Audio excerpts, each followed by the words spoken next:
দক্ষিণী সুপারস্টার ধানুষ এবং বলিউড অভিনেত্রী মৃণাল ঠাকুরের প্রেমের গুঞ্জন নিয়ে নেটিজনদের মাঝে বেশ আলোচনা হয়েছে। দীর্ঘদিনের সেই চুপি চুপি প্রেম এবার পরিণয়ের রূপ নিতে যাচ্ছে বলে খবর চাওয়ার হয়েছে। সব ঠিক থাকলে আগামী মাসে বিয়ের পিঁড়িতে বসতে চলেছেন এই তারকা যুগল। ভারতীয় গণমাধ্যম ও সোশ্যাল মিডিয়ায় জোরালো গুঞ্জন, আগামী 26শে ফেব্রুয়ারি 4 হাত এক হতে চলেছেন।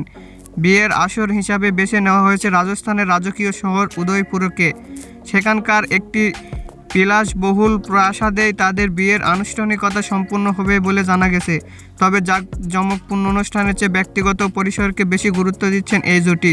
সেখানে শুধুমাত্র দুই পরিবারের সদস্য এবং অত্যন্ত ঘনিষ্ঠ বন্ধুরা উপস্থিত থাকবেন। সম্পর্ক নিয়ে ধানুষ কিংবা মৃণাল কারো পক্ষ থেকে এখন পর্যন্ত আনুষ্ঠানিক কোনো ঘোষণা আসেনি।